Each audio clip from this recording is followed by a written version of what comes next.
20 medieval superfoods that will heal you instantly. The root comes out of the ground, smelling like rot and iron, and something older than either. You scrape the dirt off with your thumbnail, and the skin of the parsnip tears back to reveal a cream-colored flesh that is dense, almost waxy, and packed with more caloric energy per square inch than anything a modern vitamin aisle has ever bottled. You don't need a label to know this. You need a winter. That is where we start. Not with recipes, not with the word superfood, which would have meant nothing to a woman hauling turnips in November of 1347. We start with the understanding that the medieval peasant did not eat for pleasure first, or for health second. She ate for survival, for fuel, for the specific biological transaction of staying alive long enough to plant again in spring. And in that brutal calculus, she developed, across generations of hard-won observation, a pharmacopoeia that would embarrass half the supplement industry. Here is the reality. What these people knew about food was not mysticism. It was applied biology, practiced daily, refined by the consequences of getting it wrong. If you dried your herbs too fast, you cooked out the volatile oils that made them useful. If you stored your root vegetables in soil that was too wet, you rotted your entire winter supply before the solstice. The knowledge was not written in books that poor farmers could access. It was written in muscle memory, in the particular angle you held a drying rack away from a fire, in the smell of fennel seed when it was ready to thresh, and when it was not. Modern wellness culture has grabbed the names of these plants and stripped them of their context, which is the same as stealing a word from a language and pretending you understand the language. You do not. So, let us put the context back. Start with nettles, because nettles demand it. Urtica dioica. The sting is not incidental. It is the plant's entire argument. Every spring, when the stored food from autumn was running low and the body was hollow with the lean months, the nettle came up in the wet ground near the dung heap, near the stream bank, in every neglected corner of the homestead. It was available when almost nothing else was. The leaves, young and tender before the plant hardened into summer, were blanched in boiling water, and the sting was neutralized inside 30 seconds of heat. What remained was a mineral-dense green, loaded with iron, with vitamin C, with vitamin K, with the exact nutrients a body depleted by winter needed most. People ate them in pottage. They ate them in cheese-making, using the rennet properties of the juice. They wove the stems into cloth. The nettle was not a single remedy. It was an entire economy of nutrition and fiber that a modern person walks past every morning on the way to a car. The trick was knowing when to pick. After the plant flowers, the leaves develop cystoliths, calcium carbonate crystals that are rough on the kidneys with long consumption. Every person on a working homestead knew this the way you know not to put your hand in a fire. It was not wisdom. It was ordinary knowledge kept alive by necessity. Rye follows nettles, not in season but in importance. Dark, slightly sour, on the grain that built the bones of Northern Europe. Modern bread culture has rehabilitated sourdough as if it were a discovery. And anyone who has ground rye by hand and fermented it for 3 days on a stone floor will find that particular trend difficult to respect. The long fermentation that produced traditional rye bread was not a choice made for flavor. It was a biological necessity. Rye is dense in phytic acid, which binds to minerals and prevents their absorption if the grain is eaten unfermented. The lactic acid bacteria produced during fermentation break that phytic acid down. Nutrient availability increases dramatically. The medieval baker did not know the chemistry by name.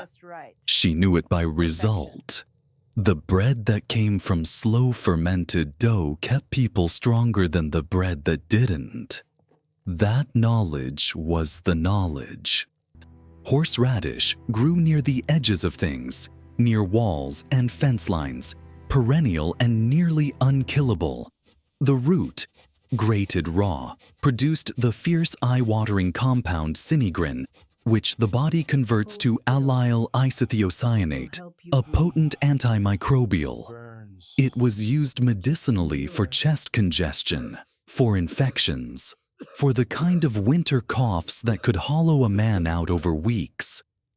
It was also eaten simply because it was there, because it was sharp and alive, and it cut through the monotony of stored food in the dead months.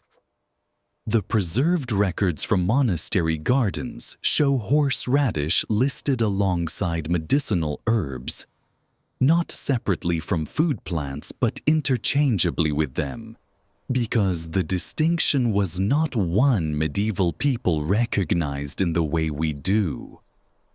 Everything edible was also medicine. Everything medicinal was also food. Here's the reality of garlic, and it requires some friction with what you may have read. Modern books claim garlic's antimicrobial properties were simply folk belief, a placebo embedded in tradition. Anyone who has actually watched a poultice of raw garlic draw the heat out of an infected wound knows that is not true. Allicin, produced when garlic is crushed or chopped, is genuinely antimicrobial against a wide spectrum of bacteria. The catch is that allicin is volatile and unstable. It degrades within hours. You cannot cook it into a long simmering stew and expect the same effect. You cannot dry the garlic for months and recover the potency of fresh. The medieval herbalist who specified raw crushed garlic applied directly or consumed immediately was not working from superstition. She was, whether she knew the word or not, working from pharmacokinetics. Elderberry was the hedge medicine of the commons. The elder tree grew in every field margin, in every gap in a hedgerow, in the abandoned corners of churchyards and farmsteads. In late summer, the berries hung in dark, heavy clusters, and every household that knew anything harvested them with a purpose that had nothing to do with jam. The berries contain anthocyanins, flavonoids, and specific compounds that modern research has identified as genuinely interfering with viral replication. The traditional preparation was a syrup or a decoction, simmered with honey, sometimes with ginger root and clove. The heating was important. Raw elderberries contain sambunigrin, which breaks down to hydrogen cyanide in the gut and causes nausea and vomiting in quantity. The cooking neutralized the problem. Every person who made elderberry syrup knew to cook it. If you failed at this, you learned the hard way before a hard winter. Oats, plain oats, which modern culture has dressed in 10 different directions and still hasn't improved. The specific variety grown across Northern Europe through the medieval period was not the flattened, steam-rolled product in a paper container.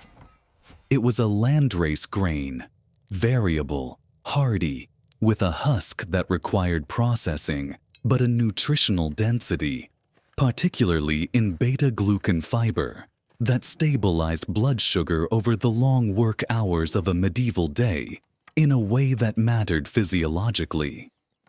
A man turning sod with an ox from sunrise to mid-morning needed fuel that released slowly.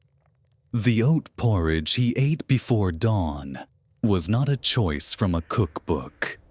It was fuel engineering. Leeks come into this conversation not with ceremony, but with insistence. They were everywhere, in every kitchen garden across Britain and northern France and the Low Countries, because they are cold-tolerant in a way that onions are not. Because they stand in frozen ground through November and can be harvested as needed rather than all at once. The allium genus, which includes leeks, onion, garlic, and wild ramsons, shares a family of organosulfur compounds that support cardiovascular health, that have measurable effects on blood pressure and cholesterol over long consumption. A diet built substantially on allium vegetables, as many medieval diets were simply because those plants grew reliably and stored or stood in the ground through winter, was a diet with a specific kind of biological protection in it. Nobody calculated this. It accumulated. Rose hips deserve more than a passing mention and almost never get it. The dog Rose, Rosa canina, grew wild in every hedgerow across the medieval landscape, and in autumn the hips turned red and swelled and hung there through early winter, tough-skinned and seedy but packed, at a density that is difficult to convey, with vitamin C. Weight for weight, rose hips contain roughly 20 times the vitamin C of oranges, which were not available to most of the Northern European peasantry at any price they could pay. The hip was gathered, dried, the seeds and irritating hairs removed, and the flesh was used in decoctions and simple preparations through the winter months when no fresh plant food was available. Scurvy, which requires prolonged vitamin C deficiency to develop, was certainly a risk in the lean months. Rose hips were part of how that risk was managed, not consciously, not with understanding of the mechanism, but with the accumulated result of watching people stay healthier when they used them. Juniper berries are a case study in how the line between flavoring and medicine was non-existent. The berries of Juniperus communis were used to flavor game, to preserve meat alongside salt, to make a rough spirit where grain was available for distilling. They were also used as a diuretic, as a digestive, as a treatment for urinary tract infections, a use that has been confirmed by modern research to have genuine basis since the monoterpene compounds in juniper show real activity against bacteria including E. coli. The preservation function and the medicinal function were the same function, understood as one thing, because they are one thing. Wild garlic, ramsons, allium ursinum carpeted the damp woodland floors in spring, and its smell hit you 50 feet before you reached it. A green, sharp, living smell entirely unlike the dried bulb. It came up early, before almost anything else, and it was gathered and eaten fresh in vast quantities when the body craved the living plant after winter. The leaves, the flowers, the bulbs, all edible, all medicinally active in the same way as cultivated garlic, but available to anyone with access to a wet woodland, which in the medieval period meant almost everyone in the right geography. Woad was not food, it was dye, but its close relative weld and the various brassicas grown alongside it bring us to the entire family of cruciferous vegetables.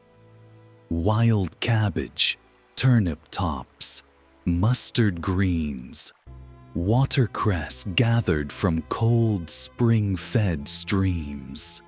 The glucosinolates in this plant family which convert to isothiocyanates during digestion, are among the most studied compounds in nutritional biology for their role in supporting cellular detoxification pathways. Medieval people ate these plants constantly because they grew readily, stored well in some forms, and provided food when little else did. The pharmacological benefit was a passenger on the vehicle of necessity. Yarrow, Achillea millefolium, the name itself carrying the legend of Achilles using it to staunch the wounds of his soldiers, was present in every herbalist's store, every wise woman's bundle of dried plants. It contains achillane, which genuinely aids in blood clotting. It was used as a wound herb, packed into cuts and lacerations, and its astringent properties are real. It was also used as a bitter digestive herb in teas, in preparations for fever. A plant with that range of genuine use becomes embedded in daily life, not as medicine, but as common sense.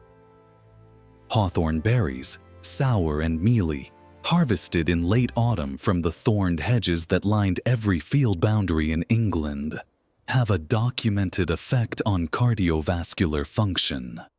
The oligomeric proanthocyanidins in hawthorn have measurable effects on blood pressure and coronary blood flow. The people eating them were eating them because they were there, because the hedge was full of them, because in a hungry autumn you ate what was available, and because somewhere in the generational memory was the knowledge that hawthorn was good for an old person's tired heart. Peas and beans, the legumes of the medieval field system, were the protein architecture of a diet that contained very little meat for most people most of the time. The dried pea, the field bean, Vicia faba, these were not interesting. They were not celebrated. They were essential in the way oxygen is essential, which means they were not considered at all except when they failed. And when they failed, people died. The nitrogen fixation they performed in the soil, the protein they delivered in the diet, the way they could be dried and stored through years of poor harvest as a buffer against famine. These were functions so fundamental that the homestead was built around them. Mint, and specifically water mint, Mentha aquatica, the wild form that grew in every wet ditch and stream margin, was the simplest of digestive preparations. Steeped in hot water, drunk after a meal of heavy pottage or salted meat, it stimulated bile production, eased bloating, reduced the kind of digestive distress that came from eating the same preserved food repeatedly through winter. Modern research on menthol and its effects on smooth muscle in the gut confirms the mechanism. The taste was also pleasure, and in a life with limited pleasure, that mattered too. The ash tree, which is not a food, but which must be mentioned here because of the ash keys, the winged seeds, which were pickled in vinegar and salt, and eaten as a condiment in lean times, which delivered vitamin C and a sharp, pungent flavor to food that had none. The lengths to which medieval foragers went to extract nutrition and variety from the landscape around them were not lengths at all from their perspective. They were simply the complete and thorough use of everything available, because waste was a concept that the medieval peasant could not afford to hold. That is the thing that does not translate well, the totality of use. The absolute absence of the idea that any part of any plant was inert or irrelevant until proven otherwise. The hedge was not decoration. The ditch was not a boundary. The field margins were not wasted space. Every surface of the landscape was a food system and a pharmacy running simultaneously, tended by the accumulated knowledge of people who could not afford to forget. The soil remembers the shape of the beds they dug. The hedgerows they planted are still standing in some places. 500 years of root work holding the bank together. The hawthorn and elder and wild rose growing in the same configurations, producing the same berries, waiting for someone who still knows what they are for.